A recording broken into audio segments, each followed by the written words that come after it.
Olá, seja bem-vindo a mais um programa Mora na Filô. E hoje o assunto é para você que treina, quer treinar ou fica fingindo que treina, viu?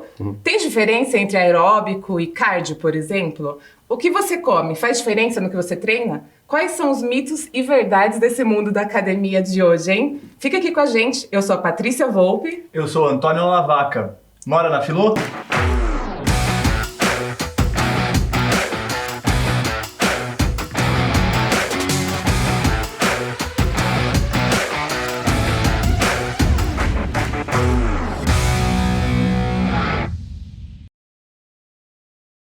Bom, Antônio, quem a gente tem aqui de convidado hoje?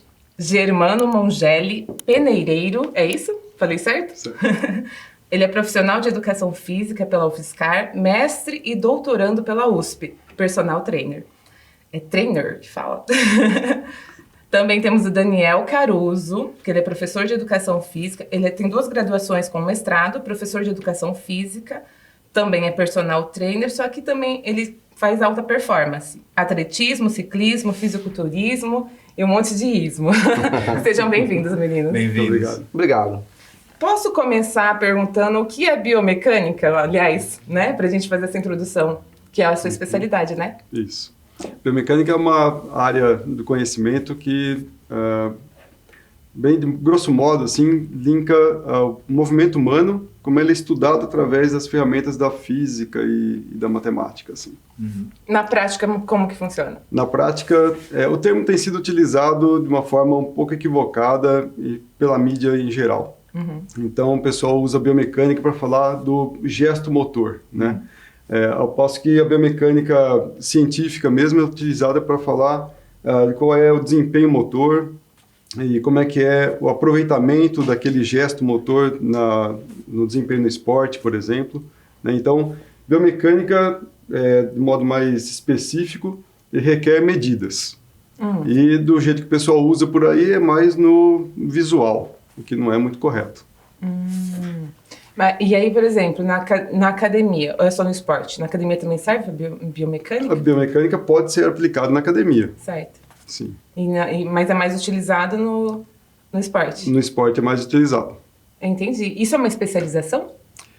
É uma área do conhecimento multidisciplinar, vamos dizer assim, né? Então, a biomecânica está envolvida na área da engenharia, da medicina, da fisioterapia, da educação física. Todo professor de educação física, então, tem conhecimento de biomecânica? Sim, é uma matéria obrigatória no curso de graduação. Entendi. E qual que é a diferença, Dani, por exemplo, em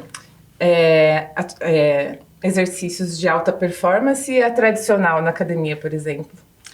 Porque tudo que a gente fala sobre alta performance, a gente está falando em trazer o limite do seu corpo para o melhor desempenho possível naquilo que ele pode fazer. Então, por exemplo, alta performance de corrida é elevar o ser humano a buscar o máximo rendimento para poder atingir a maior velocidade possível. Ao passo que a gente faz corrida no dia a dia, a gente não está preocupado em submeter o organismo a tal estresse. Então, a gente consegue fazer uma atividade física na qual a pessoa consiga praticar, exercer, se condicionar e melhorar aquele quesito que é a corrida no caso. Basicamente é a questão do estresse que a gente submete o corpo do aluno. É bem menor o estresse. Então as questões fisiológicas aí, ela é muito mais envolvida, né? Então você tem muito menos condição, inclusive, de lesões, né? Porque quando a gente fala em alta performance, nós estamos vulnerável a uma tendência de lesões, né? Porque você está submetendo o seu corpo na máquina ao máximo que ela pode oferecer. Sim. E aí muda tudo, a alimentação... Muda muita coisa, porque quando a rotina muda, até porque a alta performance a gente consegue, de repente, inclusive, trabalhar com biomecânicas um pouco diferenciadas, porque quando a gente está falando de alta performance, a gente tem que estar preocupado, não que uma pessoa que não esteja trazendo alta performance não tem que estar com essa preocupação, mas quando a gente fala em alta performance, a gente se preocupa com detalhes que talvez no dia a dia a gente não precisa se preocupar tanto, porque aquele mínimo detalhe de uma execução muito bem feita é o que faz a diferença, tanto para atingir o resultado final, como também para você evitar determinados tipos de lesões, né? Então, por exemplo, se a gente fizer uma corrida para uma pessoa que está na academia e ela quer emagrecer, Tá. então a gente está preocupado em fazer com que ela tenha o movimento certo, com poucos impactos nas articulações de joelho, quadril. Ao passo que quando a gente está falando em alta performance, a gente tem que saber exatamente qual que é a biomecânica do movimento, o que significa. Qual é o ângulo do quadril que tem que ser elevado, qual é a velocidade de ataque do pé no chão, para ela poder se impulsionar, projetar para frente, né? Então a gente começa a pensar em detalhes que no dia a dia isso não é necessário. Né? Academicamente é como se fosse um doutorado da academia, né, do corpo humano. Você vai minuciosamente mais a fundo naquela pessoa, naquele objetivo. Explorando detalhes para você poder fazer com que você melhore aquele movimento, né? Isso para o esporte. Aí, por exemplo, eu faço academia para hipertrofia. Eu posso, de repente, começar a focar, a ser essa alta performance nisso? Em um determinado... Em academia, em musculação. Pode. Porque quando a gente fala em alta performance, a gente está falando em vários esportes, certo? A academia, a musculação, também é um esporte. Agora, você pode buscar uma alta performance sem ser atleta, né? Quando a gente fala atleta é aquela pessoa que ela vive para aquilo, né? Então, ela tem um determinado grupo de pessoas que acabam cuidando dela, né? Então, por exemplo, ela pensa muito bem na sua alimentação, no seu descanso. Ela tem que ter um determinado período para poder se recuperar, né? E ela não pode fugir daquilo. Você, como uma pessoa que tem a rotina do seu trabalho, que tem a sua família para cuidar, e você não vive disso, mas você gosta daquilo que você faz. Pode ser na musculação, pode ser em qualquer outro esporte. Mas a musculação é mais fácil porque é muito mais acessível para todo mundo. Quando eu falo acessível para todo mundo, por que é acessível para todo mundo? Porque a musculação ela é a base para qualquer esporte. Para qualquer esporte de alta performance, a musculação ela tem que ser existida, porque é ela que vai trazer os benefícios de evitar lesões, fortalecimentos, né? Então você, como uma pessoa normal, se você quiser tratar como alta performance dentro da musculação, você pode. De que maneira? Aí a gente vai começar a trabalhar sobre cargas, aí a gente vai manipular as variáveis da musculação, né? Que é a carga, é a execução, é o tempo de descanso, né? É a amplitude de movimento, e aí começa a entrar na questão da alta performance. A alta performance é o quanto eu sou capaz de aguentar esse estresse que eu vou estar submetendo você a fazer. Tá, então vamos começar já a matar os mitos aqui. Então quer dizer que descanso é importante, por exemplo. Eu tenho que ir todos os dias na academia para fazer feito? Então, tem alguns autores até que colocam assim, que o descanso é a parte mais importante do treino. Mais importante. Mais importante do treino. É igual no paraquedismo, o chão, quando você tá lá na área de paraquedismo, o chão, você aprende mais no chão do que voando. Ele Ele aprende bastante Mas coisa. é importante, porque se você não aprende no chão, dá problema lá em cima. Ali que não vai ser O chão, você aprende bastante coisa. Às vezes a área tá fechada, pra minha categoria ainda sou bem iniciante, a área tá fechada. Embaixo, com outros paraquedistas, você aprende um monte de coisa. É como se fosse o descanso. Isso. Pro Então, corpo. o descanso é a base do treino, porque se você não dá a devida atenção ao descanso, você pode errar para mais ou para menos. Então, assim, se você erra para mais, você perde o timing ótimo da recuperação, né, daquele estresse. Então, você desenvolve menos, né? Você vai ter menos desempenho, seja lá no que for. Né? Então, Pode ser mais nem menos. Se for hipertrofia, por exemplo, você vai hipertrofiar menos do que se você tivesse feito o descanso ótimo. Né? E se você descansa menos, aí você tem uma grande chance de entrar em overtraining, né? O sobretreinamento. E aí você tem um grande risco de lesão, por exemplo. E qual que é esse tempo ótimo? Como que a gente descobre? Tem muitas variáveis ali, então assim, não dá para dar uma dica. Não é uma receita de boa, é muito individual. A questão do descanso é importante pelo seguinte, veja só. Nós somos uma máquina mecânica, né? E como toda máquina mecânica, existe um desgaste. A grande vantagem do ser humano é que ela tem uma recuperação, uma biorrecuperação, que ela consegue se recuperar.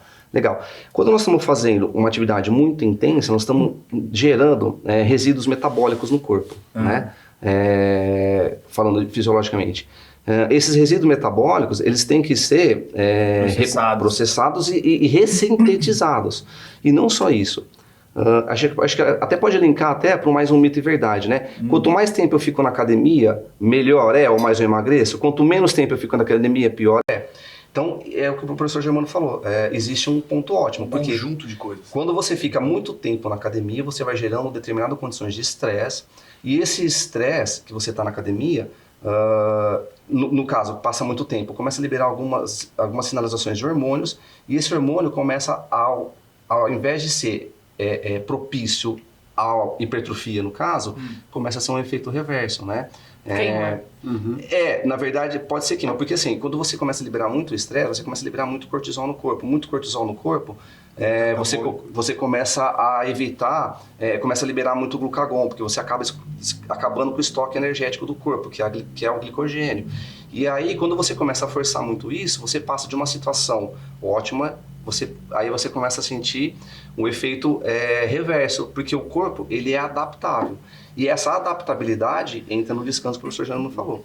Se você descansar muito, o corpo não tem, ele não entende que a adaptação que ele precisa fazer seja necessária, porque o desconto está muito longo. Então ele fala, tá bom, eu estou tranquilo aqui, dá tempo. Se o descanso for muito curto, o corpo fala, caramba, você não está me dando espaço para poder me recuperar. Então você está me quebrando sempre, eu não estou recuperando. Eu vou te segurar, né? O corpo se autodefende. Então esse descanso ótimo se for demais, eu não tenho a chamada adaptabilidade muscular, que é o que gera o processo de hipertrofia. Se eu descansar menos, eu não consigo recuperar os processos fisiológicos que o corpo... E como é que a gente sabe? Qual é o ponto que a gente... Então, eles falaram que não tem. Não tem, mas o corpo ele dá alguns sinais quando você está entrando em overtraining, por exemplo. Então, você consegue, quando você começa a treinar, você já começa a ter um tempo de fadiga, você começa a ficar muito cansado na academia. As cargas que você levantava antes começam a ficar muito pesada para você, sendo que você já está acostumado a levantar determinado tipo de peso. O seu descanso dentro da academia, você começa a perceber que passa a ser um pouco maior. Isso é visualmente falando, né? Você começa a ficar com mais sono. Agora, fisiologicamente falando, até a urina chega a mudar de cor. Ela fica um pouco mais forte, ela muda de cor, né? Ela fica mais amarela, mais forte, porque você está começando a passar por um processo na qual o corpo está falando, você está muito estressado, eu não aguento mais fazer o que você está pedindo para eu fazer, vamos dar um tempo? Porque se você não me dá um tempo, eu te desligo sozinho. A máquina humana é bem maravilhosa, né? Ela é inteligente. Caramba, gente. Ela é inteligente. Carga é importante? Quanto mais carga, melhor? A primeira afirmação, sim, carga é muito importante. A segunda, não. Não é quanto mais, melhor. Senão seria fácil, né? Basta ir pra academia, colocar 400 quilos... Fazer pronto, tá tudo ficou certo. mais forte do mundo. Isso, não, mas não é bem esse o caminho, obviamente, né? O que é mais importante nessa relação? É legal porque, assim, está sendo bastante artigos ultimamente e atualmente foi feito um artigo justamente numa metodologia para a gente poder tentar medir a carga versus as outras variáveis, que a gente chama de volume de treino, na verdade. O que é o volume de treino? O volume de treino é a carga vezes... ajuda a lembrar. É a carga vezes o número de séries, vezes o número de repetições, vezes o tempo que você faz nesse exercício, certo? Isso é um volume de treino? Isso é o volume de treino, né? Então, pensa assim, a gente vai chegar onde a gente vai chegar na carga. Obviamente, se eu aumentar muito a carga, o que acontece com o meu número de repetições? Eu vou tender a diminuir, né? Ou, se eu aumento o meu tempo de execução, obviamente a minha carga vai diminuir também, né? Então, quando a gente fala para processos hipertróficos, é interessante. A carga é importante? Muito importante, é o primeiro princípio. Mas antes da carga, a gente tem algumas outras variáveis para a gente poder trabalhar, como, por exemplo, amplitude de movimento, a gente tem tempo de execução, a gente tem o tempo de descanso, que entra no volume de treino. Então, como que a gente consegue mexer na carga, se ela é importante, sem que eu torne lesivo para minhas articulações, né, ou para o meu estresse do corpo? Quando a gente trabalha a carga, a gente consegue trabalhar, por exemplo, número de repetições. Aumentei a carga, diminui o número de repetições, certo? Então, o que a gente consegue trabalhar na variável? Para manter o número de repetição, para manter tempo de descanso e para manter uma carga elevada. A gente varia o número das séries, né? Porque se eu fizer 3 séries, 4 séries, eu consigo atingir com aquela carga elevada uma alta performance, né? Porque se eu fizer 3 séries, vou estar dando o intervalo que eu tenho que dar e fazendo o número de repetições que eu tenho que fazer. Aí eu quero colocar meu corpo num estresse maior para hipertrofia, então eu aumento uma série, né? Tá. Então esse estudo, ele foi feito exatamente em cima disso. Que um grupo com cargas muito altas e um outro grupo com pessoas que variou o número de séries. E o resultado de hipertrofia foi praticamente a mesma coisa e talvez até com a carga que você trabalha com o número de série maior, foi até maior, né? Exatamente. Porque a gente pensa sempre em buscar o rendimento, mas cuidar da saúde do corpo. Sim, sim. Mais adequado, né? Isso. Eu pensando assim, numa dica que facilita muito, né? Lá em 1990, um autor americano, o Bompa, deu uma receitinha de bolo. Que é assim, se você quer aumentar a força, você deve utilizar uma carga, não, na verdade, eu gosto de uma outra nomenclatura, que é a intensidade, né? Então, a sobrecarga ali, o quanto que você coloca de peso, né? Você deve colocar um peso no qual você consiga fazer até 5 ou 6 repetições, tentando fazer 10. Você tenta fazer 10, mas você não consegue. É um desenvolvimento proximal, é mais ou menos igual à educação, né? Não, então, não, é uma coisa bem quantificada. É quantificado. Então, assim, você para você ter uma referência do que você vai fazer. Então, a ideia é a seguinte, vamos fazer rosca bíceps, que é esse movimento, né, de flexão e extensão do cotovelo. Então, você segura um halter, por exemplo, de 15 quilos. E você vai tentar fazer 10, você vai tentar fazer 500, tanto faz, né? Esse número tem que ser grande, certo? Certo. Mas qual é o seu objetivo? O seu objetivo é força. Então, você está fazendo as repetições ali, você vai tentar fazer X, alto. Mas você faz 5 e tenta fazer a sexta e não vai. Você tenta, mas não consegue. Então essa carga, ela é otimizada para você ganhar força. Certo? Agora, seu objetivo é outro agora, é hipertrofia. Então você quer ganhar volume muscular, diferente de força. Certo? Para hipertrofia, o que você deve fazer? Você deve baixar um pouquinho essa carga para esse sujeito, certo? Então, estou chutando aqui uma carga, né? Então, ao invés de 15 quilos, essa pessoa vai pegar um halter de 12 quilos agora. Tá. Né? Então, chutei aqui um valor, mas vai dar certo. Né?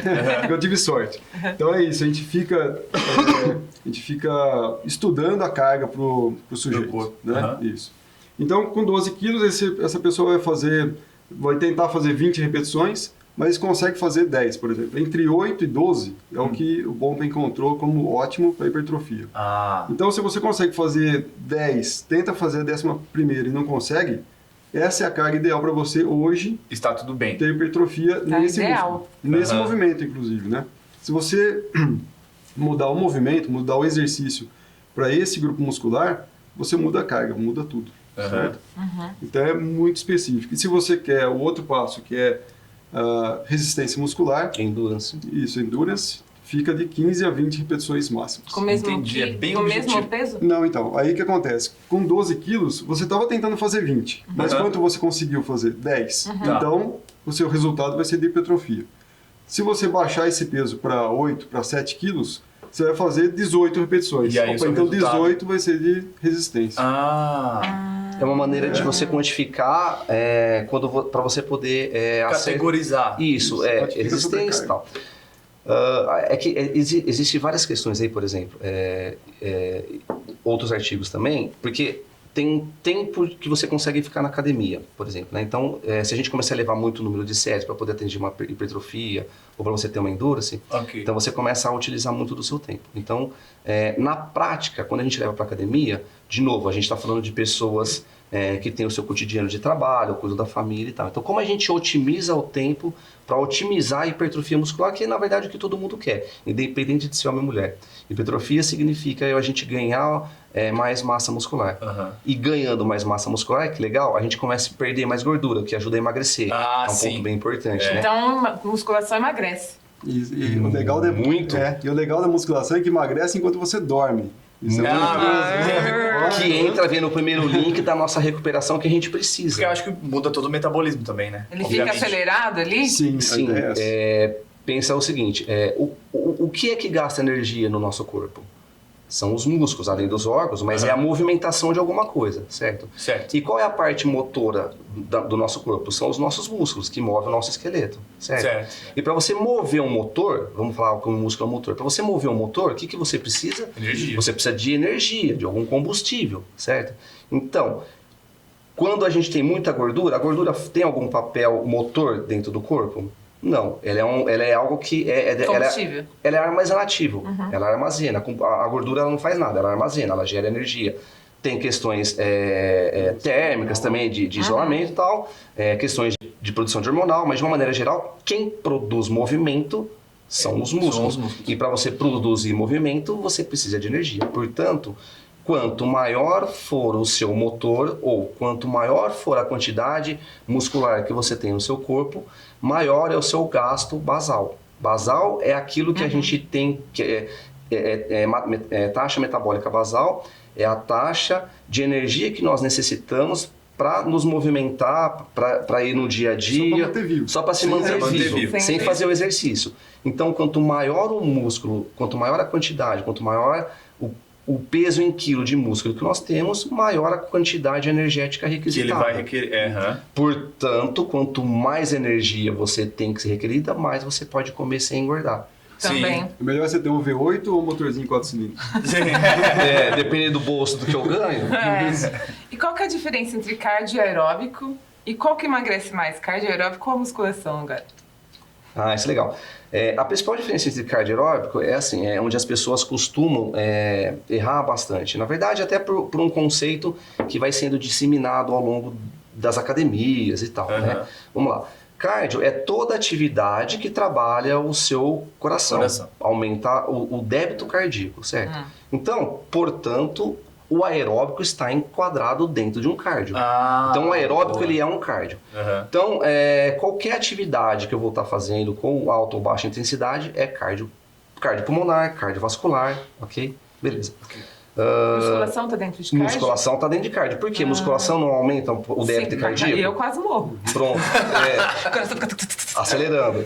Se a musculação ela aumenta o débito cardíaco, portanto, ela é uma atividade cardio. Ok? Beleza. A questão principal de diferença é o fornecimento energético que o corpo utiliza para poder fazer esse movimento motor. Então vamos lá. O movimento, quando ele é muito intenso, ele utiliza o glicogênio como fonte energética. O glicogênio ele é proveniente do substrato do carboidrato, também da proteína, porque a proteína em excesso ela vai virar acetil-CoA. O acetil-CoA ele entra no ciclo de Krebs e gera energia, certo? Uma atividade aeróbica, a característica principal dela é como fonte energética o ácido graxo, a gordura. Pronto. Então, atividades aeróbicas queimam gordura. Atividades cardiovasculares, ela pode queimar gordura, mas ela queima mais glicogênio. Então, essa é a maior diferença. Então, vamos lá. A musculação, ela utiliza glicogênio. A gente ouve bastante isso, né? A musculação utiliza glicogênio como fonte de energia. Uma caminhada utiliza o quê? A gordura como fonte de energia, porque a caminhada é uma atividade aeróbica. Por exemplo, o futebol. Futebol, ele é um cardio, mas ele é uma atividade aeróbica, o futebol? O futebol é uma atividade anaeróbica. E toda atividade que ela é anaeróbica, ela usa como fonte energética o glicogênio. Portanto, você gasta glicogênio em algumas atividades e gordura em outra. E quando a gente fala em emagrecimento, o que emagrece mais? Toda atividade que usa como fonte energética a gordura para poder oxidar ela e aí você vai sendo consumida, entendeu? Então essa praticamente é a diferença. Como fica fácil para a gente entender? Por exemplo, vamos pensar assim, queimar gordura para o corpo, ela gera mais do que o dobro de energia, né? Então uma molécula de gordura gera 9 quilocalorias de energia, enquanto que proteína e carboidrato gera em torno de 4, tá?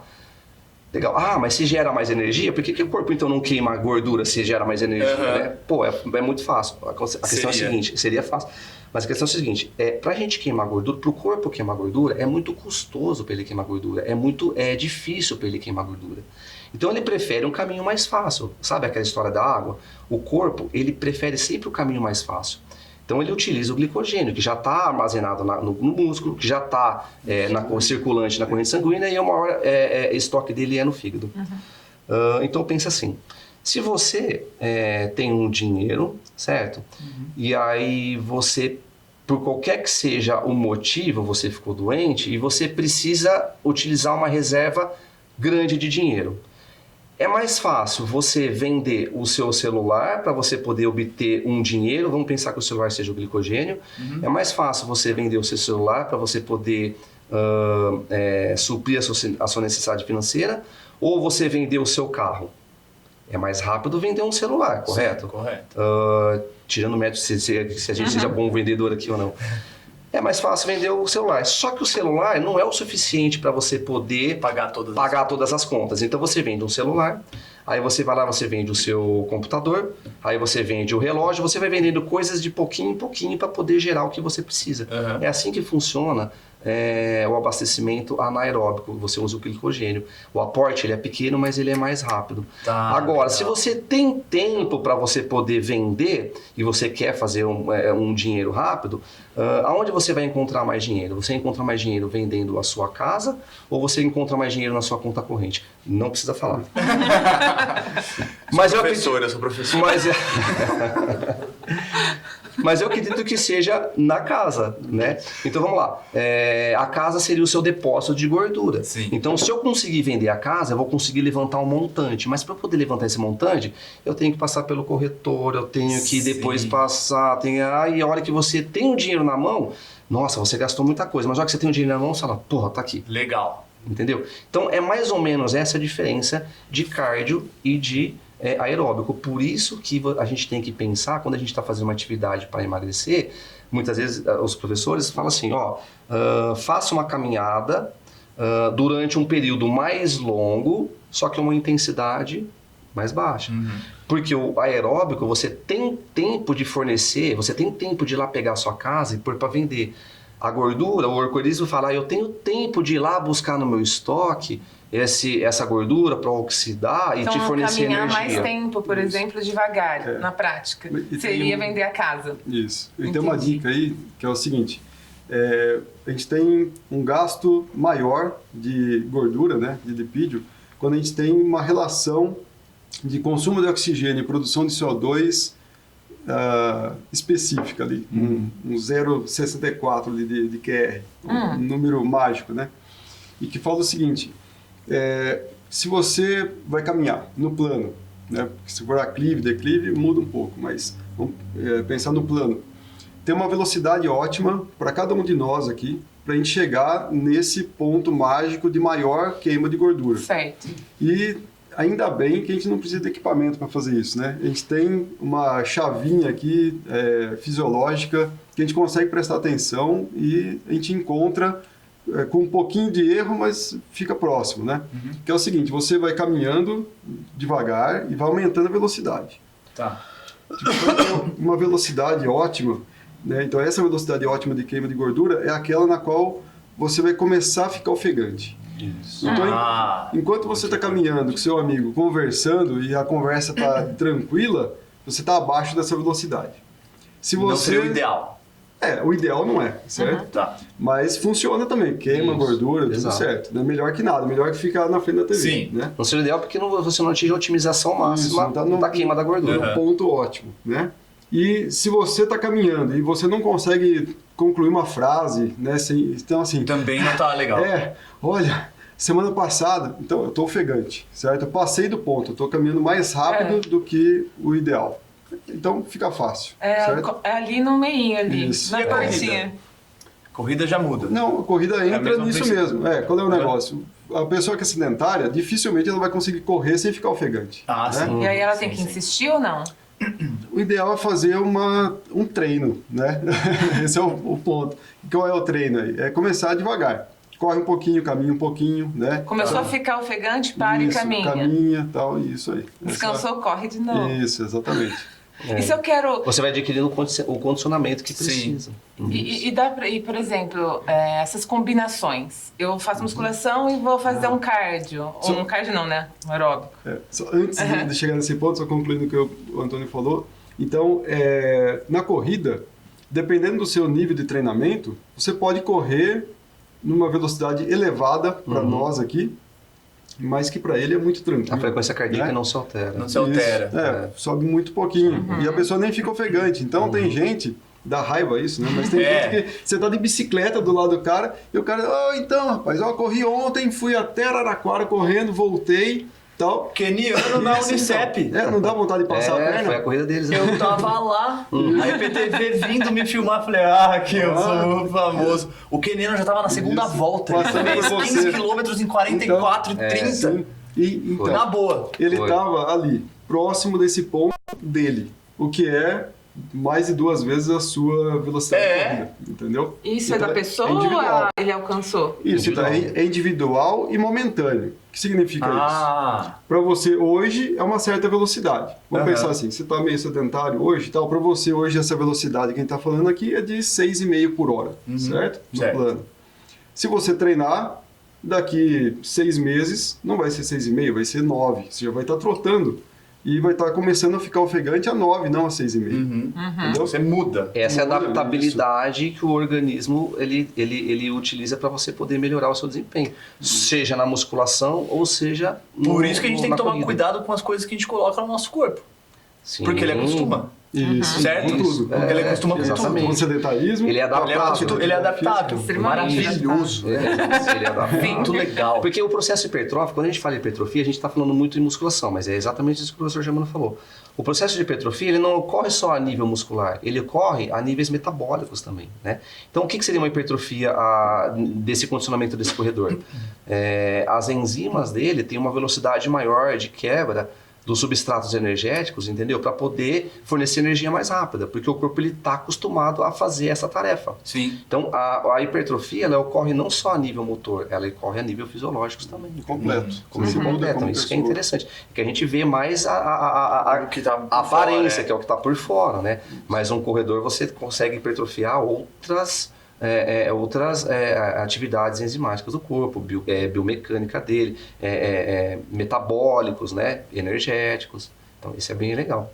Essa questão da respiração que ele falou é muito legal, cara, porque realmente não é uma coisa... Você não precisa de equipamento. De equipamento e você consegue perceber mesmo. E aí você consegue notar a diferença do seu condicionamento com a pessoa que está do seu lado. Então, quando você... Porque é só por curiosidade, né? Como é que funciona isso? Isso que ele falou é o linear aeróbico e o linear anaeróbico, né? Quando a gente está abaixo do linear aeróbico, é quando a gente está com a respiração fraquinha, a gente só está queimando gordura como fonte energética. Fraquinha. Começou a ficar um pouquinho mais ofegante, lembra daquilo que o corpo falou, eu preciso mais de dinheiro, a moeda energética já é maior. E aí ele fala, eu não consigo mais queimar gordura, mas ele também continua queimando gordura, não é que ele para de queimar gordura. Ele pega mais. Ele continua queimando gordura, mas ele fala, ele fala pro outro setor lá, galera, eu não tô conseguindo vencer aqui a gordura, me começa a mandar glicogênio. E aí você começa a passar do seu linear aeróbico, que é a queima de gordura, pro linear anaeróbico. Aí você começa a misturar, utilizar glicogênio e não só mais gordura. Mas tem um detalhe importante aí. Quando a gente passa do limiar aeróbio para o limiar anaeróbio, na verdade, assim, o consumo de energia pela via anaeróbia te dá um resultado ali bioquímico que é o ácido lático. Né? O ácido lático ele tem um componente ácido que diminui a velocidade de reação de algumas enzimas, que vai dificultar, vai bloquear a produção de energia. Então, se você ficar muito tempo são alguns minutos, né? Acima do limiar anaeróbio, você não consegue mais fazer atividade física naquela velocidade. Esse limite a gente consegue medir, que aí já está naquela questão dele muito ofegante, e o seu batimento cardíaco vai estar lá acima dos 180, lá em cima, entendeu? Que você... Na verdade, é perigoso para quem nunca fez nada, aqueles atletas de final de semana que gostam de jogar futebol só no final de semana, sai para beber cerveja e durante a semana não faz nada. Aí ele atinge esse linear anaeróbico muito rapidamente. E aí é porque o corpo ele tá, eu tô no meu limite, né? Então ele começa a criar sistema de falar, vamos parar. E entra nessa questão. Ele não tá condicionado. Nem um pouco. Isso, lembra que a Patrícia falou? Então assim, você caminha um pouquinho, né? E aí começa a correr. Quando você corre, se sente cansado, e aí você... Então é justamente isso, você sente essa necessidade de diminuir a velocidade. Eu tenho uma dúvida há algum tempo, que legal que a gente tá aqui hoje. Vocês, por favor, sejam sinceros. Vejo na internet uma galera falando, com o seu próprio corpo você consegue isso aqui. Aí o cara todo bonito. Sim. A tal da calistenia. Calistenia. Obrigado. É verdade? É verdade. Consegue. Consegue, mas assim, existe um limite Porque a gente não estava conversando e discutindo que a carga ela é importante para o processo de hipertrofia? Legal, então vamos lá. Vai chegar no limite ali do corpo. Então você é uma pessoa que você não treina, então a partir do momento que você começa a treinar e usar o peso do seu corpo, o corpo vai criar aquela tal da adaptabilidade. O que é hipertrofia? O corpo vai falar assim, nossa, para fazer esse movimento hoje aqui, eu consigo fazer o dia inteiro. Tá. Eu coloquei a caneta aqui, opa, eu já preciso me adaptar. Aí eu começo a colocar um peso maior, o corpo fala, nossa, eu tenho que me adaptar mais ainda. Essa adaptação é o processo de hipertrofia muscular, entre outras coisas, né? Então, com o próprio peso do seu corpo, na atual condição que você tá, você vai chegar numa hipertrofia. Legal. Mas até um limite. Aí o seu corpo vai ficar naquele limite. Aí você vai começar, porque ficou leve, aquela carga que você está utilizando na calistenia, o que você faz naquela equação de volume que a gente falou? Aumenta a série, então a gente aumenta a repetição, aumenta a série, aumenta mais o tempo em tensão, que seria a isometria da musculatura. Né? E aí você vai chegar num nível maior ainda de hipertrofia. Ou seja, a atenção de um profissional de educação física é fundamental. Então, assim, seguir videozinho na internet... professor. Isso. O papel do professor é esse. Especialista. É isso, você tem que procurar para fazer certo. Então chega uma hora que não dá mais. Não, dá se você até um limite, mas assim, a partir daquele limite, por mais que você aumente carga, aumentar a carga não dá, porque a gente tá falando de calistenia, que é o próprio peso do corpo. Então, por mais que a gente aumente o número de séries, a gente aumenta o número de repetições, a gente vai cair numa equação de limite. Então, você vai ficar, aí você passa de hipertrofia para resistência. Lembra que o professor Germano falou? Então vamos lá. Você está começando agora, o seu corpo não está adaptado. Então você vai primeiro, antes de você ficar grande, lembra aquilo que o professor Germano falou? Você tem, antes de fazer o processo de hipertrofia, você tem que ganhar força. Sim. Por que ganhar força? Porque você vai tentar fazer uma barra. Quantas barras você consegue fazer? 2. Ok. 2, lembra que ele falou? 2 é um movimento ótimo para a gente poder começar a ganhar força.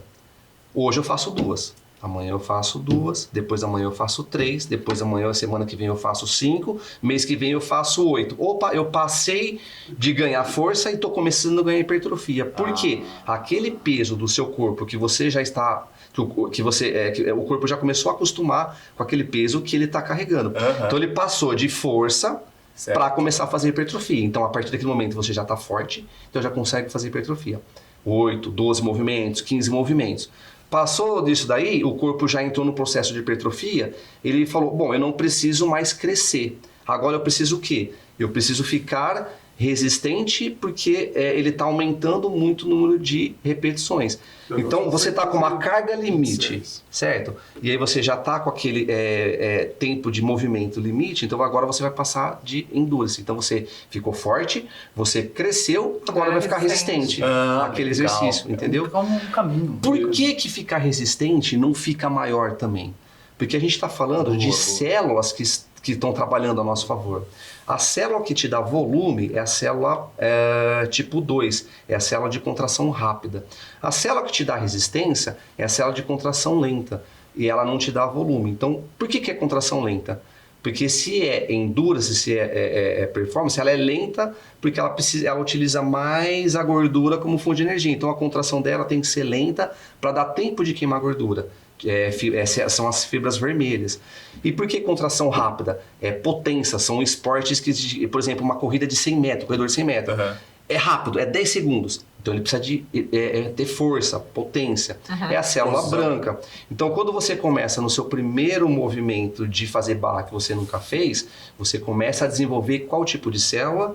A célula branca, que é do tipo 2, que vai te dar força. Aí a partir desse momento ela vai hipertrofiando. E aí o corpo ele vai equacionando dentro da musculatura, vai começando a puxar e falar, bom, agora eu já estou forte o suficiente para poder fazer 12, 15 barras. Ah, mas agora eu não preciso mais de força, porque eu consigo fazer 15, mas agora eu preciso manter a continuidade desse movimento. Ah, então eu preciso recrutar mais fibras vermelhas para me dar um pouco dessa resistência que eu necessito. Então por isso que você chega um momento que você não cresce mais, porque você ganhou a hipertrofia desse tipo de célula e aí depois você vai começando a hipertrofiar o outro tipo de célula que ela não é volumosa, mas ela é resistente, entendeu? Mas pode ter certeza, quando chegar nesse ponto você vai estar super satisfeito com isso. satisfeito. Muito satisfeito. Era uma dúvida Não que vai eu tá tinha. gigante, Muito não, obrigado, mas- mas vai estar... Se eu tô fazendo musculação e quero misturar com aeróbico, vai atrapalhar a hipertrofia? Então, isso se chama treinamento concorrente, né? Legal. Então, não é usar corrente para treinar. Quer dizer que, porque assim, lá na década de 90, o pessoal tinha muito essa questão de aeróbico e anaeróbio, né?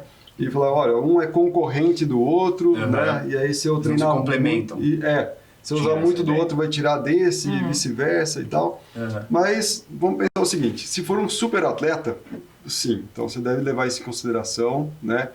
E você pode ter menos benefício de um lado se você treinar muito o outro Tá. no mesmo dia e coisa e tal. Para atletas, isso é válido, né? Ok. Mas para pessoas comuns aqui, né, do dia a dia, não deve se preocupar com isso, né? Porque você não está buscando o seu desempenho otimizado. Tá, mas certo? vai atrapalhar a hipertrofia ou não? O crescimento? Então, assim, tem vários artigos falando sobre isso. Qual é o nível de significância da diferença? Tá, Né? É mínimo. Né? Muito Aquele pouco. P, E tem que de ser- repente pode ajudar a queimar a gordura, inclusive.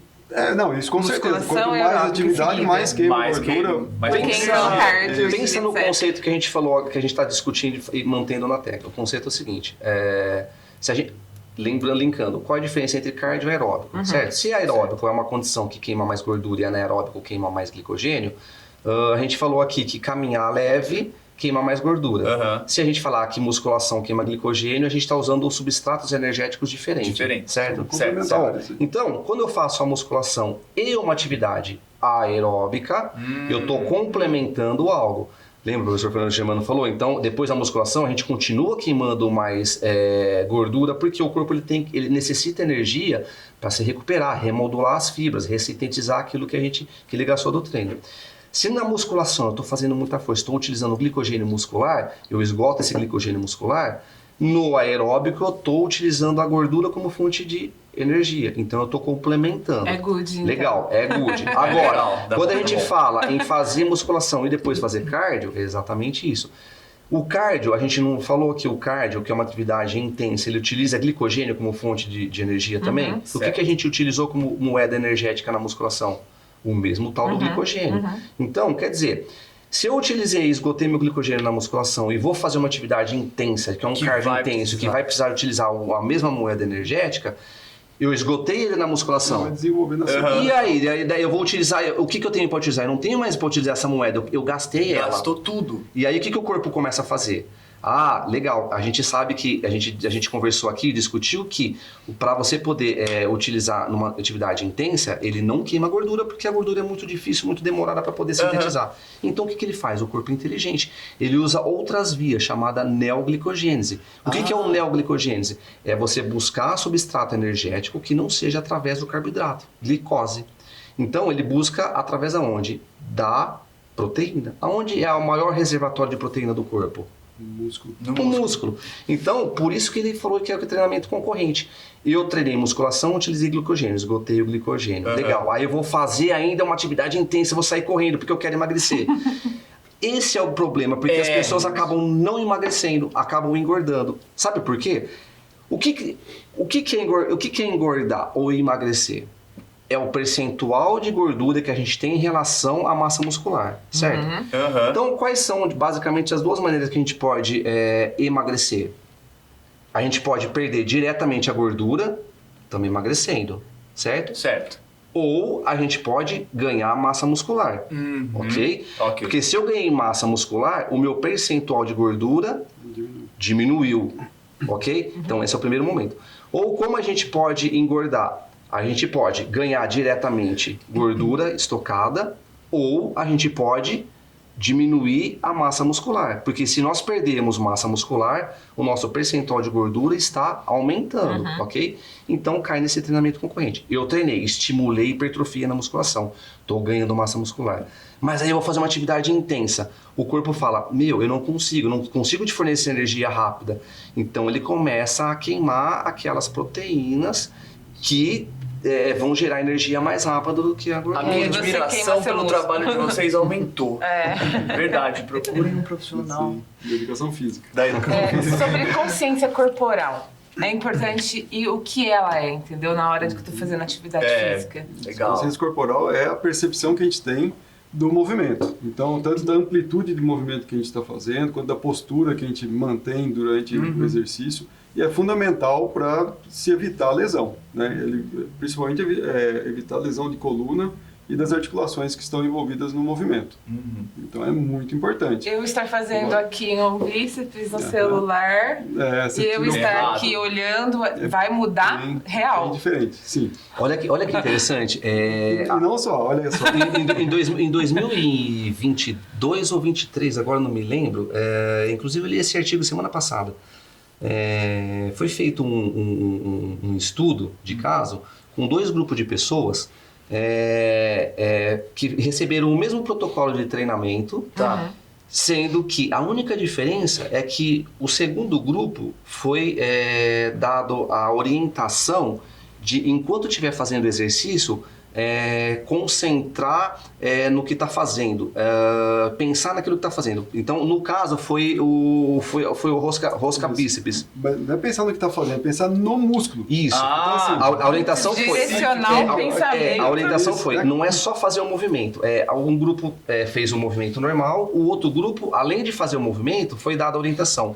Faça a contração. Então, ó, agora eu estou contraindo, sem peso, mas eu estou fazendo a contração. Ai, que maluco, E nesse sério, segundo movimento do grupo, foi dada essa orientação. Põe a carga e faça essa concentração, essa contração muscular. Para você fazer essa contração muscular, você tem que estar pensando, você não pode estar observando o que está acontecendo ao redor. Você tem que estar concentrado. É uma questão de presença. Isso é a consciência corporal. Conexão mente-músculo. Né? Essa foi a questão do artigo. A conexão com a musculatura. E o resultado? E o resultado obtido foi praticamente o dobro de otimização Eu hipertrófica. nunca mais vou correr ouvindo música. Isso. não chegamos até. Pode. Correu tudo bem, tudo bem. Mas isso, quando eu ouvi dizer, eu tinha acesso a um equipamento que chama eletromiografia. Né? Esse equipamento ele faz o quê? Ele permite você estudar ativação muscular. Então, nesse caso, Daniel, vou precisar do seu braço emprestado. Então, o que a gente faz? A gente coloca um eletrodo, você cola ele aqui na superfície da pele. Certo. E lá no computador você consegue ver, ó, ele vai contrair agora o músculo, ó lá, já aparece lá no computador um sinal, certo? Certo. Então, o que eu fiz? Eu coloquei um eletrodo aqui e o outro aqui, no tríceps. Musculaturas antagônicas. Isso, são, né, fazem movimentos contrários. Né? Um flexiona, o outro estende o cotovelo. Então, o que acontece? Quando a pessoa faz rosca bíceps sem estar pensando no músculo, praticamente só o bíceps que está ativo. Certo? E ele só está lutando contra a resistência da sobrecarga, né, do halter que está na mão. Ok? Quando você, sem mudar o halter, hein, você está segurando a mesma carga aqui, certo? Agora você vai se concentrar em fazer o exercício. O que acontece? Tem mais contração aqui, mas também aparece contração aqui. Ó. Que maluco! Entendeu? Mas é fácil de perceber aqui isso. Na prática a gente consegue ver. Agora mesmo que ele está fazendo o movimento devagar, ó lá, ele está fazendo isso aqui, ó, o que acontece? Uma carga aqui, ó. Isso, ó lá. Mas assim, se ele pensar aqui, ele vai fazer agora mais força. Agora fazer a contração. E para fazer mais força, mantendo a velocidade, o tríceps tem que estar ativado. Entendeu? Eita, Lelê. Então é interessantíssimo e tal, mas é fácil de gente, larguem os celulares, parem de ficar fofocando. Presença, é muito filosofia. Tá perdendo tempo pra caramba. É diferente você muito treinar escutando música, até porque também existe outro estudo feito com a relação da música no treino. E a música no treino, ela foi favorável para a pessoa no treinamento. E você ajuda a otimizar o treino. Sabe por quê? Porque não é o fato que você está escutando música que você está disperso, muito pelo contrário.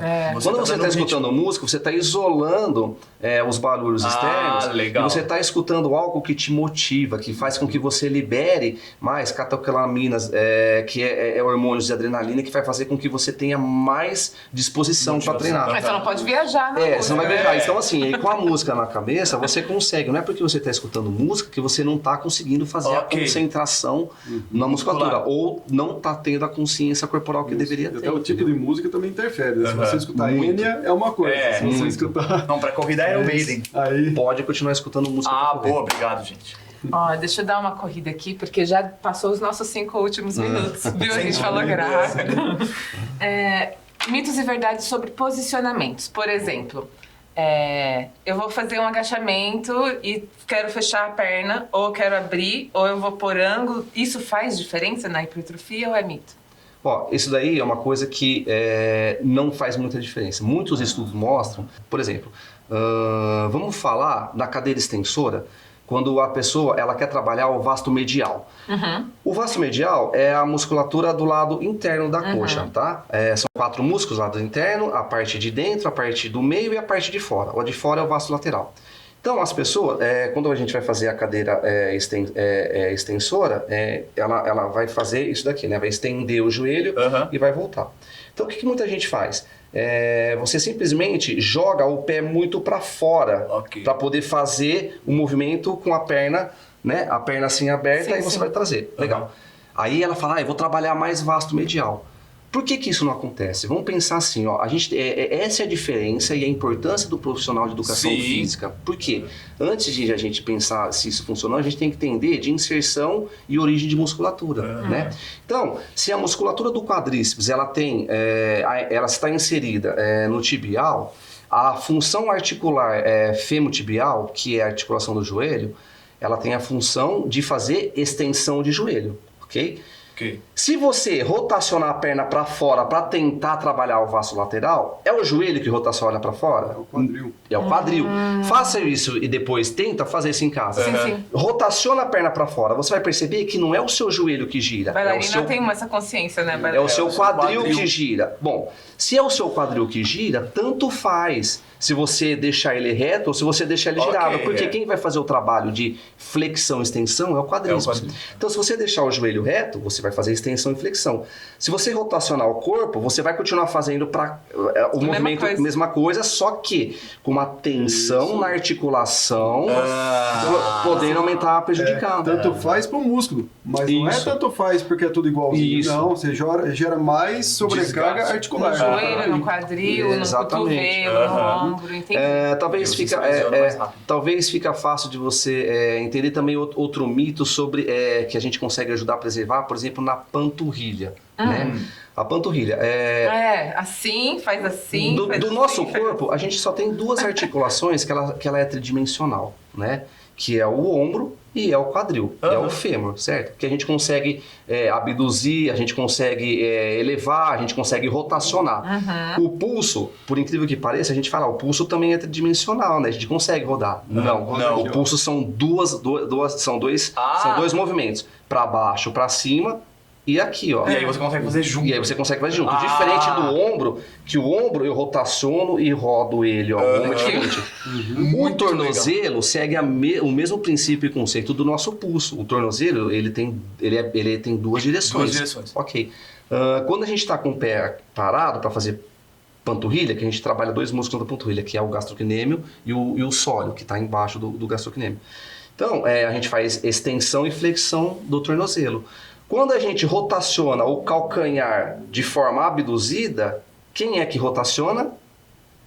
De novo. O joelho. O fêmur. O fêmur. O joelho não rotaciona, que se ele rotacionasse, a gente conseguia fazer a extensão também. Entendeu? Então, quando nós estamos em pé e a gente rotaciona, quem é que rotaciona? É o quadril. Diferente de quando a gente está sentado, porque a hora que a gente rotaciona o quadril, ó, a gente vê ele inteiro para dentro. Isso, mas a tíbia e a fíbula também rotacionam, mas são 2 ossos, né? Entendeu? Não é articulação embaixo. Então, essa é a grande diferença.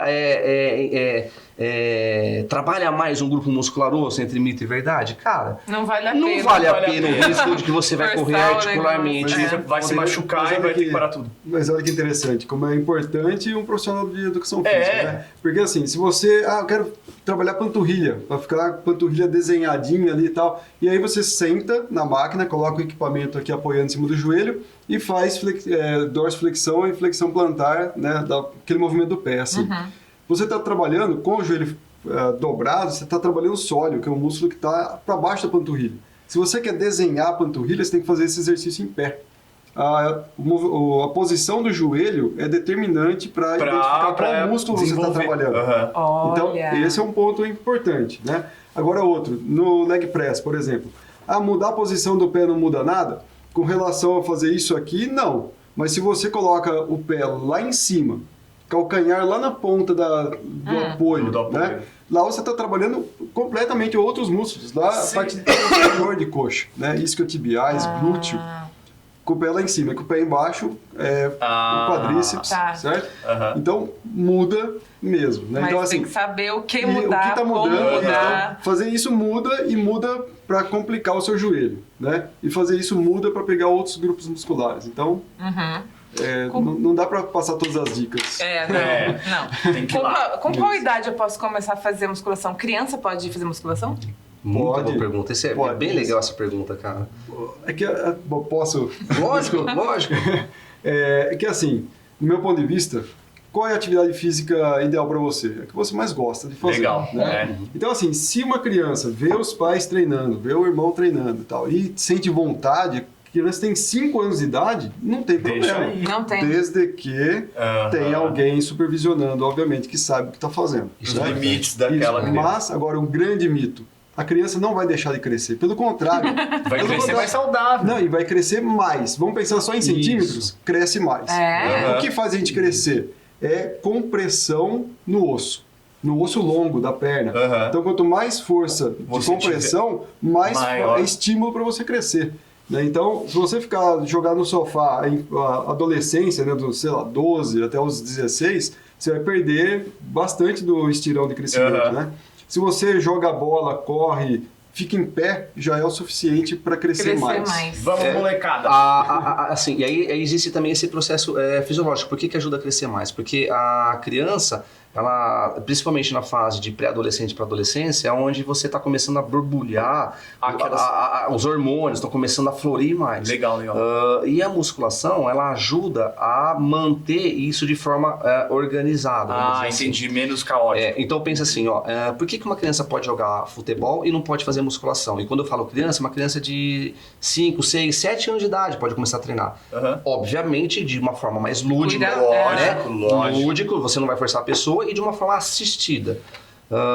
Mas pensa assim, o futebol é uma das atividades mais lesivas que tem pra gente poder, pro corpo humano, certo? Tanto é que o jogador de futebol para de jogar bola com 30, 35 anos, não é porque ele ficou rico cedo, é porque o corpo realmente não aguenta mais. não aguenta mais, é muito impacto. Se uma criança de 6 anos de idade pode jogar bola, que tem um impacto muito grande, por que ela não pode fazer a musculação? Que prepara, Que é uma atividade que não pré-requisito. tem impacto, e ela além dela não obter impacto, ela ajuda a fortalecer as articulações necessárias para utilizar no esporte. Portanto, a base de qualquer esporte que seja é musculação. Você quer fazer futebol? Faça musculação antes. Você quer fazer crossfit? Legal? Faça musculação também. Você quer fazer natação? Faça musculação. Você quer fazer musculação? Já faz musculação. Entendeu? É bem assim. Deixa eu puxar o gancho. Pra gente fechar. Tem bastante coisa importante. Espera, Dimas. Puxar o gancho das lesões. Eu tenho uma lesão forte no ombro, machuquei. Eu vou usar o meu próprio exemplo, na verdade, que eu tive uma lesão horrorosa no joelho. E o médico falou pra mim que era pra fazer musculação, pra fortalecer o meu músculo, pra ele ajudar no joelho. Então eu queria que vocês falassem brevemente, possível, né? Sobre essa questão de, eu tenho uma lesão, não posso ir na academia. Isso não existe. Ela pode Mito total. Tá. Mito total. Ela deve. Pra ela se recuperar. E pode até aproveitar esse gancho, já que a gente está com pouco tempo, falar sobre o joelho, a lesão do joelho. Então, joelho e ombro, né? Joelho legal. mais. Vamos pensar assim, se a gente está com um problema no joelho, pode ser por qualquer tipo de frouxidão de ligamento ou de tendão. A musculatura, ela vai fazer com que você tenha uma contração maior e você consiga manter mais apertado a articulação, certo? E aí o gancho que eu queria falar é o seguinte... complementa depois com a questão da articulação, do movimento da musculação que ajuda. Mas a questão é, quando eu tenho um problema no joelho, eu vou fazer um agachamento. E essa é a questão que é muito interessante de falar. O agachamento, eu devo ou não agachar até o final? Certo? Então, onde as pessoas preferem agachar só até a metade. Então, a dica que a gente pode dar para vocês é o seguinte, abaixe até o final do movimento. Por quê? Pra ele ficar inteiro. E isso não é só por questão de ficar inteiro, porque é o seguinte, se você pegar e fizer um cálculo de tensão nessa articulação, A cadeira extensora, ela causa uma tensão muito maior na sua articulação do joelho do que, por exemplo, um agachamento. Quando a gente fala de momento, de força de momento, momento é a força vezes a distância. Certo. Então, quanto maior a distância, maior a força tensional. Então, quando eu estou na cadeira extensora, o peso está lá na ponta do pé, portanto, a tensão aqui no joelho ela é muito grande para eu poder levantar. Enquanto que eu passo do agachamento, que a gente está com o peso na articulação no pé, nós estamos utilizando a musculatura do quadríceps para poder descer até o meio do movimento, e quando a gente abaixa até o final, a gente está aliviando o joelho e jogando a tensão para o glúteo e para os isquiotibiais. Que legal. E aí é que entra a questão, quanto maior a amplitude, maior o recrutamento de músculos que a gente tem necessário para aquele movimento. Portanto, quanto mais eu desço, mais eu alivio uma articulação e um músculo do outro. Entendeu? Entendi. Então é importante crescer. Mais correto. Completo. Só que quanto maior a amplitude do movimento, menor é a carga. E se menor é a carga, menor o risco de lesão na articulação.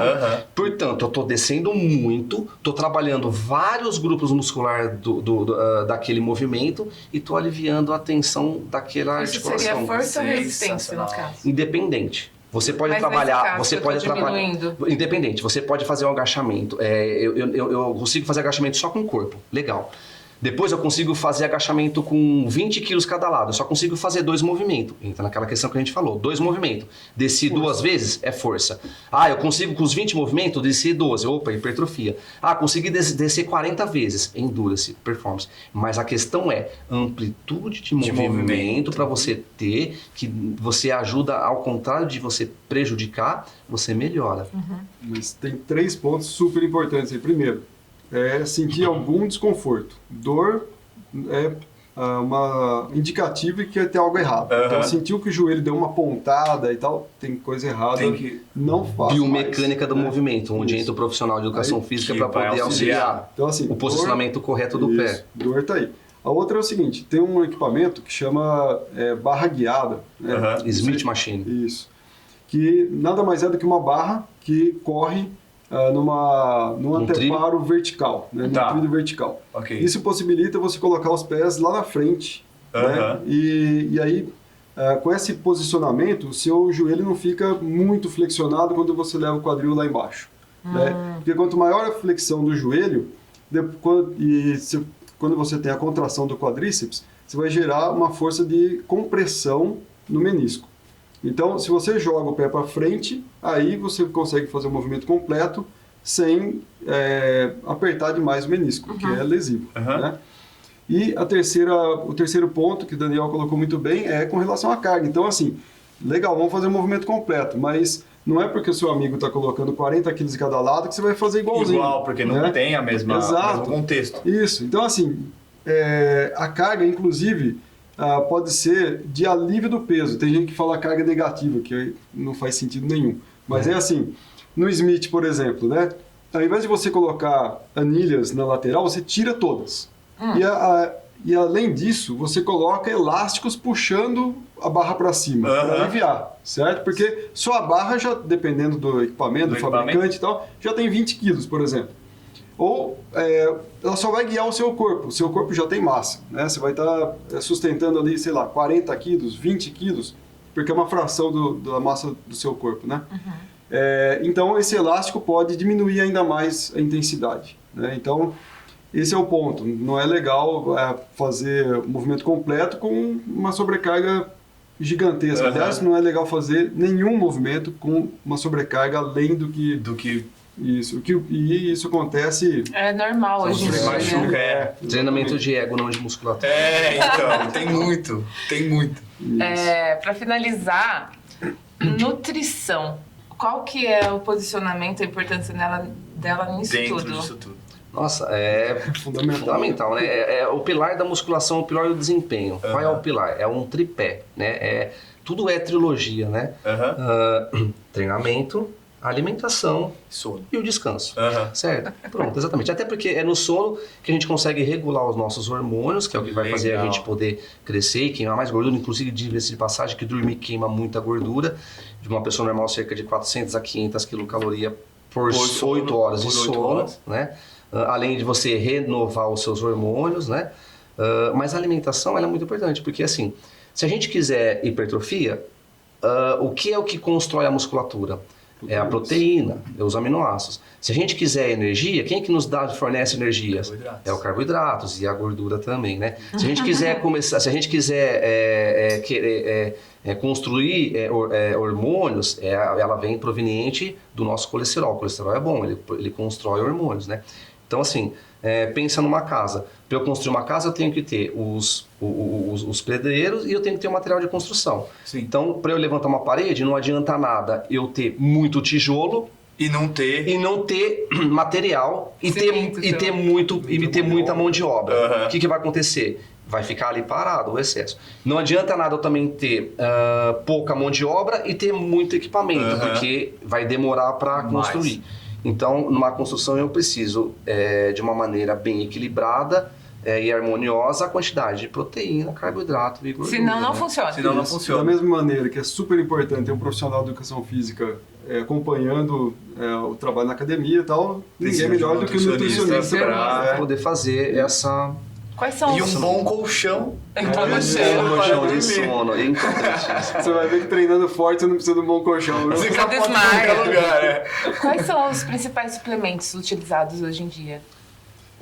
Hoje em dia, que fala muita indústria do suplemento querem vender, né? Assim como a indústria da estética. Também é um ponto polêmico, é um assunto polêmico que a gente não vai conversar sobre assuntos polêmicos. Mas hoje não. Ou então com a câmera ligada, não. Mas pelo menos assim, a indústria do suplemento ela quer vender, né? Não tira o direito dela, quer vender. Mas hoje em dia não são muitos. O whey protein, que é basicamente a proteína do soro do leite desidratada, que é um suplemento de alto valor biológico, então ele está comprovado, porque você vai ficar forte se você tomar whey? Não, ele vai suprir a necessidade de uma proteína de alto valor biológico. Sim. Então eu posso tomar whey como eu também posso comer carne, tanto faz. O que importa é o equacionamento do valor, do valor nitrogenado ao longo do seu dia. Então eu não tenho tempo, a gente está numa reunião, a gente está conversando, eu não consigo comer. Tomo uma canequinha, tomo um wheyzinho, supriu a minha quantidade calórica e proteica do dia. Legal. Então o whey realmente funciona. Muito Funciona whey por quê? faz mal? Faz mal, Comer muita carne faz mal? Você Comer muito arroz faz quilos mal? de arroz. Comer muita batata Sim. faz mal? Sim. Beber Tudo muita isso água faz faz mal. mal? Exatamente. Você Então, toma o que é 20 litros de água por dia. faz Tem mal? que ter um O equilíbrio. que é o excesso do whey? O excesso do whey é uma proteína. Essa proteína ela vai ser sintetizada e metabolizada no organismo. Toda a proteína ela vai virar aminoácido. E esse aminoácido em excesso ele pode ser utilizado nas funções enzimáticas, nas funções construtoras musculares, mas ele também pode virar o tal do acetil-CoA. E o acetil-CoA ele tem dois caminhos. Ou ele entra na célula mitocondrial e gera energia, ou se você não estiver precisando, ela é armazenada em forma de gordura. Então, os três caminhos da proteína, certo? O excesso de whey Vai, virar gordura. Mas quando eu falo excesso de whey, Caramba! lembra que não é o whey, é o excesso de proteína, seja ele o Por whey isso ou que é importante carne. ter nutricionista. Vira gordura, E proteína. além disso, tem muita gente que tem sensibilidade a produtos de leite. Tá? Eu mesmo tenho, né? Quando eu tomo um copo de leite, já sinto uma bola no estômago. O whey, pra mim, não funciona. Como é que não funciona, né? Tem vários tipos de whey. Então tem um que é isolado, que funciona melhor, né? Que é Alivia só proteína. um pouco mais, só que é caro. Então, um bem barato e que não É o tem esse concentrado. problema. Tem o do ovo, por exemplo. Tem o whey albumina, de ovo, chama. né? Albumina. Isso. Que é, assim, um paladar questionável. Horrível. filosófico. Eu não aguento comer, que é horrível. Bom, enfim. E tem o whey de carne também. Sim, eu já vi, carnívoro. Isso, pra Qual mim. que é o bem- máximo? Tem de colágeno, ervilha tem também, de- tem de pros arroz. veganos. Ô, Paty, deixa Não, mas eu... calma, fiquei nervosa com uma coisa. Qual que é esse limite aí de proteína que vai virar gordura? Ó, tá Às vezes eu tô lá feliz, tô comendo Não, bastante Vamos tirar uma dúvida proteína. pessoal aqui agora. Tá muito relacionado ao seu gasto energético, né? Que é o que você gasta durante o dia. Então vamos lá. A gente tem uma capacidade de absorção de proteína. que ela varia mais ou menos de 20, isso vai da hipertrofia muscular, do condicionamento muscular, não só, né, não só você cresce muscularmente, mas o seu corpo também ele acostuma a processar, metabolizar isso aí. Mas de maneira geral, a capacidade de absorção de proteína é de 20 a 30 gramas por quilo por refeição. Certo? Não. Porque mais do que isso, esse excesso ele é convertido, ou ele é convertido em alguma outra coisa, ele vai virar gordura, certo? É alguma coisa do tipo. Esse é o limite. Muito mais do que isso passa a ser desnecessário. Então tem muita gente que fala assim: nossa, eu tô comendo 5 kg de carne por dia. Pô, e aí? O que você tá fazendo? Para ser uma palavra bonita, né? Você tá deixando o seu banheiro mais caro com o que você está jogando fora. Se você não estiver utilizando e armazenando em forma de gordura também. Porque você vai... intestino, rim. E o pior de tudo isso é que muito excesso de proteína também dá um negócio que chama esteatose hepática, que é a gordura acumulada no fígado. Sim. Porque a proteína, como a gente falou, ela vai ser quebrada em aminoácido, que esse excesso vai virar acetil-CoA e vai ser armazenado. Legal. Quem armazena isso? E onde é processado isso? No fígado. Precisamos fazer um podcast com um nutricionista agora. Boa, pra próximo. Pra dar Faz uma sequência, porque agora fez na minha cabeça. E na continuidade de que suplementos funcionam, então o whey é um suplemento que ele realmente funciona. Creatina é outro suplemento que realmente funciona. Funciona mesmo, creatina? Funciona não só muito. incha? Não, funciona muito. Isso, mas assim, ele incha. E ao inchar é aí que está o benefício, né? Porque... Por que ele incha? Porque aumenta a quantidade de água dentro da célula muscular. Osmolaridade. Tem que tomar mais água também, então, né? Tem que tomar água. Opa! E inchando melhora o funcionamento da célula. Absorção do nutriente para dentro da célula. Porque ela a creatina? A creatina faz a célula inchar, com mais água ela funciona melhor. E mulher também, tudo bem tomar? Não vai aumentar celulite? E idoso. Tem vários estudos saindo agora. Isso, idoso também. Para idoso tem a benefício cerebral. Legal. Exatamente. É interessante. Tem? Sim. Ok. Muito. Preciso comprar creatina amanhã. A creatina é outra que funciona muito porque ela e detalhe, olha que legal, a creatina ela não engorda porque ela não tem valor energético. A creatina ela é o seu estado puro de energia. Ela age diretamente na contração muscular da célula. Ela te fornece o ATP que você necessita e a ressíntese desse ADP em ATP para te fornecer energia. Então a creatina ela não tem caloria. Junto com o whey toma normal. Isso. Tá. Mas calma lá, cuidado. Umas 2, 3 canecas assim, cheias de creatina por dia. Vai virar. Porque tem a capacidade que o corpo necessita de absorção. Então o corpo ele fabrica mais ou menos cerca de 1 grama de creatina por dia. O corpo fabrica. E aí você vai suplementar isso com 3 a 5 gramas. Não pode passar muito. Aí quem vai dizer exatamente isso vai ser o seu nutricionista. Mas é mais como efeito de curiosidade. Você percebendo que a suplementação é cerca de 3 vezes o que você produz diariamente. Então, por isso que é suplementação. Porque ela é um complemento. A mais. Ela suplementa. Isso. Não é verdade. Outro suplemento que realmente funciona também é a cafeína. A cafeína é um dos que mais funciona, inclusive. A cafeína ela tem o poder de te dar mais... não é motivação, e sim mais disposição, né? A creatina, a cafeína, que é a base dos termogênicos. E isso seria um assunto bem legal também a gente poder conversar, que a gente não vai ter mais tempo, mas que creatina não emagrece, termogênico não emagrece. Aliás, não existe nada no mundo do ser humano ou no planeta Terra que faz você emagrecer que não seja atividade física, déficit calórico ou faca. Entendeu? Sugadorzinho. Fora isso, nada funciona, né? Não adianta tomar um remedinho e ficar assistindo TV. Mas os remédios que funcionam, né? Então tem vários remédios, injeção e tal. Mas o que acontece? Eles potencializam o que a gente faz. Né? Então você tem que treinar. De qualquer maneira. Porque, por exemplo, você toma um remédio que fala assim, você faz uma aplicação que fala assim, eu quebrei essa gordura. Ok, quebrou a gordura. a gordura está quebrada. Tal, vai pra onde? Vai pra onde? Vai Essa é a pra questão. onde? Onde é que ela vai? Se você não utilizar ela de forma de déficit calórico ou uma atividade física que aumente seu déficit calórico, ela vai ser sintetizada e vai ser voltada no lugar. Então, usei energia, quebrei ela. Legal. Mas o nosso corpo tem enzima para quebrar energia. Então, por que eu vou quebrar energia por fora? Você não precisa. Não precisa. Só por quebrar. Me desculpa a parte estética, que é a questão que eu não queria entrar Contra a indústria farmacêutica. Exatamente. Né? Eles são gente boa. Sobre incentivo ao esporte. Existem vários atletas hoje. Ser atleta é uma carreira. Como que é isso? Ser atleta é uma carreira. Complicada. Complicada, por sinal, porque o incentivo ele é muito baixo. Eu atualmente estou trabalhando como atleta a nível olímpico, na área de atletismo. E assim, a gente sabe o quanto que a gente sofre para poder conseguir alguma coisa. Particularmente, eu já tive uma ONG na área de ciclismo de pedal, eu fui presidente dessa ONG de ciclismo, e a gente sabe a dificuldade que a gente tem de poder pegar incentivo de órgãos municipais, estaduais, federais, para você poder montar um projeto para poder incentivar o esporte. Quando eu digo incentivar o esporte, não é só simplesmente na área de saúde. Essa nossa ONG, que a gente fazia na parte de bicicleta, uma das funções era, enquanto você pedala, enquanto você está treinando, você está naquele momento treinando, você está sendo ocupado do seu tempo. Você não está fazendo outras coisas. Você não está fazendo outras coisas. Então, uma das nossas prioridades de incentivo ao esporte não é só a questão saúde, que isso é indiscutível, não tem como a gente discutir, não tem como né? negar, Porque a gente sabe. Então, a questão de saúde, muito importante em primeiro lugar, talvez. Mas também a questão social. Porque você consegue tirar pessoas que podem, não que estejam fazendo, que podem vir a fazer coisa errada, você coloca ela numa inclusão de esporte que vai fazer com que a pessoa ela se dedique àquilo lá.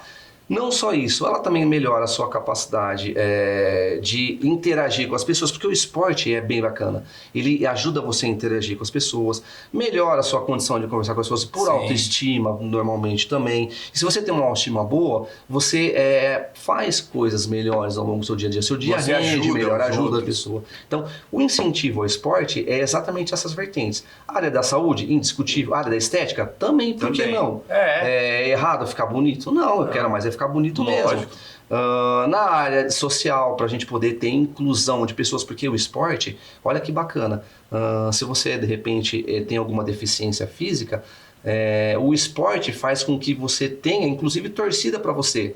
Eu estou num time e as pessoas estão torcendo para você, ou seja, você está tendo uma inclusão social muito bacana de forma positiva. Você tem um cartaz ali legal, né? Exatamente. Então, assim, esse incentivo falta muito. Eu falo por experiência própria da ONG que eu tive, que a gente necessita de apoios particulares, municipais.